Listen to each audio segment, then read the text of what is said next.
Baik, Assalamualaikum warahmatullahi wabarakatuh. Kami dari kelompok 7 akan mempresentasikan tentang pemberdayaan komunitas. Nah, sebelum itu saya akan mengenalkan satu persatu anggota kelompok 7. Yang pertama ada Arum Laili Fitroh, yang kedua Roisatul Jannah, yang ketiga Afif Zamroni, yang keempat Muhammad Iqbal Soleh, dan yang kelima Muhammad Irfan Firdaus. Nah, untuk mempersingkat waktu, mari kita langsung saja. Assalamualaikum warahmatullahi wabarakatuh. Baik, saya akan menjelaskan tentang definisi pemberdayaan komunitas. Nah, di sini menurut Nick Walter dalam garis et al. 1998 adalah proses di mana orang, organisasi, atau kelompok yang tidak berdaya atau terpinggirkan menyadari dinamika kekuasaan yang bekerja dalam konteks kehidupan mereka. Jadi, pemberdayaan sendiri itu merupakan suasana yang memungkinkan potensi masyarakat berkembang. Dan komunitas sendiri itu adalah sekelompok masyarakat yang terkait dalam suatu identitas yang sama. Jadi, pemberdayaan komunitas itu merupakan suatu upaya untuk menciptakan atau meningkatkan kemampuan masyarakat. Di sini baik secara individu maupun kelompok dalam memecahkan berbagai persoalan terkait dengan upaya peningkatan kualitas, kemandirian, dan kesejahteraannya. Dan kata lain, memberdayakan adalah memampukan dan memandirikan masyarakat. Prinsip-prinsip dasar pemberdayaan komunitas. Menurut Rubin dalam buku Sumaryadi 2005 mengemukakan 5 prinsip dasar pemberdayaan komunitas. Yang pertama adalah pemberdayaan komunitas memerlukan break-even dalam setiap kegiatan yang dikelolanya. Break-even di sini adalah suatu kegiatan yang menghasilkan suatu dana atau hal yang lain dan tidak diambil sendiri, melainkan disalurkan untuk program-program baru atau kegiatan baru yang lainnya. Yang ketiga adalah kegiatan pelatihan merupakan unsur yang tidak bisa dipisahkan dari usaha pembangunan fisik.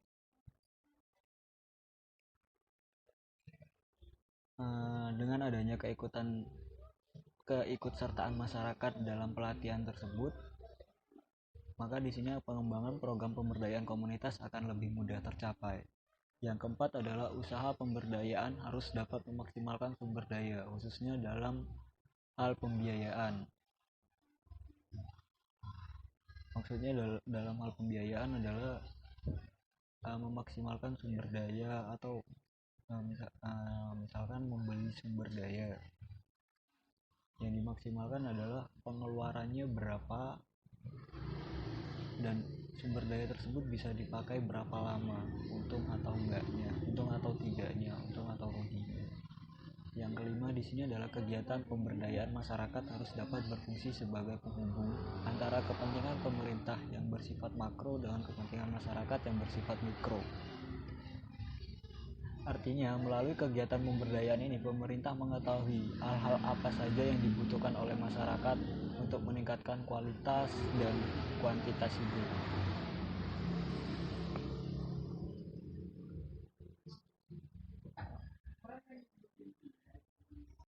Ruang lingkup pemberdayaan komunitas.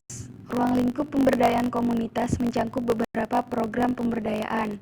Yang pertama, program pemberdayaan ekonomi. Yang kedua, pemberdayaan politik. Yang ketiga, pemberdayaan sosial budaya. Dan yang terakhir, pemberdayaan lingkungan. Pemberdayaan ekonomi. Pemberdayaan ekonomi diperuntukkan sebagai upaya meningkatkan kemampuan yang diperintah sebagai konsumen agar berfungsi sebagai penanggung diri dampak negatif pertumbuhan, pembayaran resiko salah urus, pemikul beban pembangunan, kegagalan program, dan akibat kerusakan lingkungan. Yang kedua yakni pemberdayaan politik. Pemberdayaan politik bertujuan meningkatkan daya tawar, bargaining position, yang diperintah terhadap pemerintah. Hal ini dimaksudkan agar yang diperintah mendapatkan apa yang menjadi haknya dalam bentuk barang, jasa, layanan, dan kepedulian tanpa merugikan pihak lain. Yang ketiga, pemberdayaan sosial budaya. Pemberdayaan sosial budaya bertujuan meningkatkan kemampuan sumber daya manusia melalui human investment dan investasi sumber daya manusia guna meningkatkan nilai manusia, penggunaan, dan perlakuan yang adil terhadap manusia. Dan yang terakhir, pemberdayaan lingkungan. Dimaksudkan sebagai program perawatan dan pelestarian lingkungan agar pihak yang diperintah dan lingkungan mampu beradaptasi secara kondusif dan saling menguntungkan. Perbedaan pemberdayaan antar individu dan pemberdayaan antar sistem. Pemberdayaan individu. Pemberdayaan individu direalisasikan melalui humanistik psikoterapi, pelatihan keterampilan perilaku, dan tindakan kewaspadaan yang membantu individu mengubah perilaku mereka dan lebih mengendalikan hidup mereka. Sedangkan pada pemberdayaan sistem, melibatkan aksi kelompok hak asasi manusia yang dimobilisasi untuk mengambil tindakan dan membantu kelompok yang menyatukan orang-orang dengan kebutuhan serupa. Orang-orang ini disadarkan akan posisi mereka dalam kelompok dan kekuatan yang mereka miliki untuk mendapatkan sumber daya alam. Kualitas pemberdayaan mempunyai 4 poin utama. Yang pertama, konstruksi bertingkat. Pemberdayaan bersifat universal, terjadi pada individu, organisasi, dan komunitas. Dengan adanya pemimpin dalam organisasi atau komunitas, pemimpin dapat mengontrol sumber daya dan membuat keputusan dalam organisasi atau komunitas. Semisal, pemimpin dapat mengontrol sumber daya. Itu pemimpin harus mengetahui kemampuan setiap anggotanya masing-masing supaya bisa membantu memajukan dan mengembangkan organisasi atau komunitas tersebut. Sedangkan yang membuat keputusan itu, pemimpin harus bisa mengambil keputusan sesuai dengan keputusan mufakat atau bersama supaya tidak ada perpecahan dalam suatu organisasi atau komunitas. Dalam organisasi, anggota memiliki hak dan tugasnya masing-masing. Yang kedua, perspektif bottom up. Pendekatan bottom up berasal dari anggota ke pemimpinnya. Misalnya, seorang anggota dapat berkontribusi pada pemberdayaan anggotanya yang lain, dan anggota bisa membantu pemimpin untuk mengontrol anggotanya dalam organisasi atau komunitas tersebut. Yang ketiga, pemberdayaan kontekstual.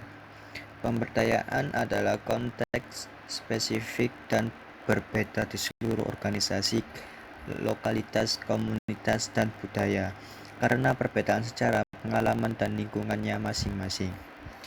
Misalnya,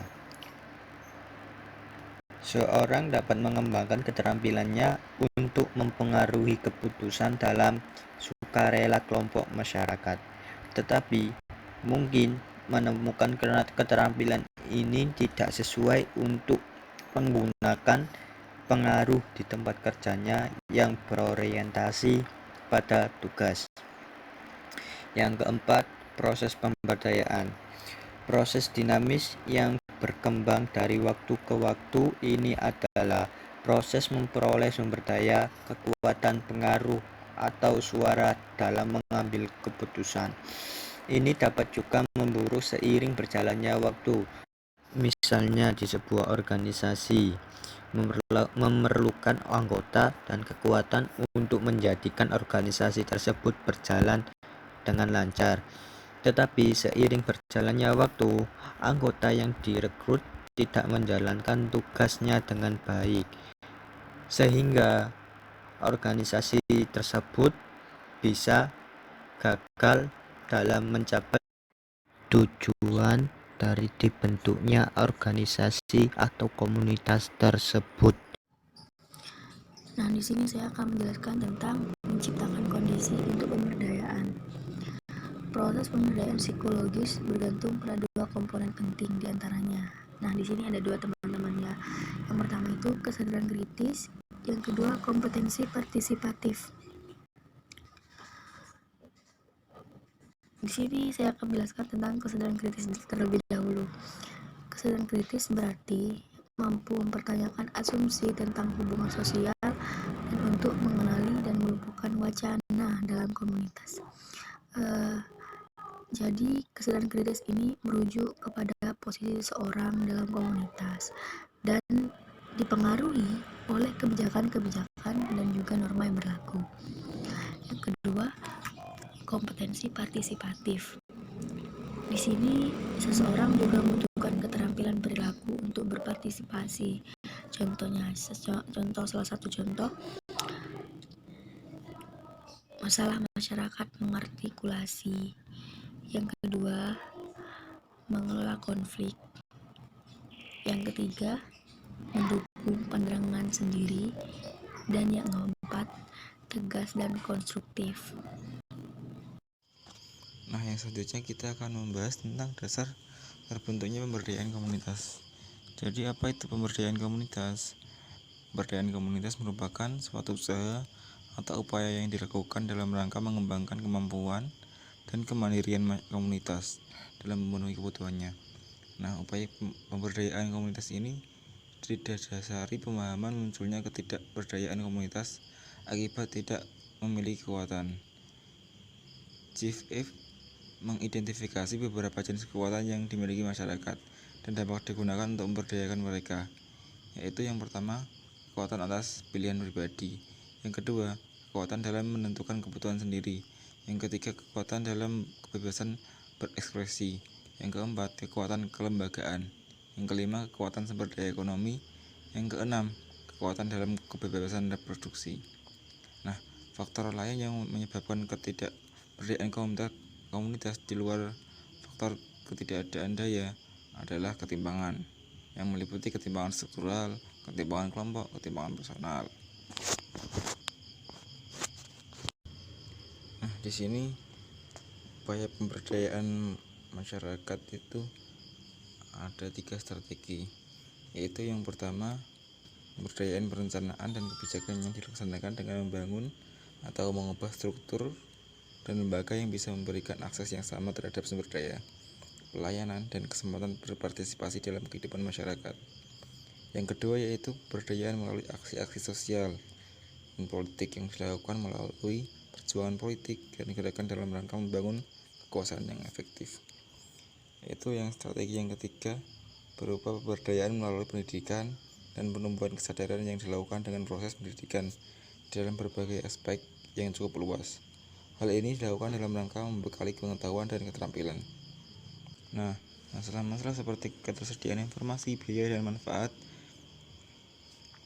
itu harus dipertimbangkan. Salah satu model yang mungkin dapat digunakan dalam merancang intervensi pemberdayaan disarankan oleh Suzuki 1987 dalam bukunya tentang manajemen rantai toko. Meskipun digunakan dalam konteks manufaktur, prinsip-prinsip ini dapat diterapkan pada komunitas yang lebih luas juga.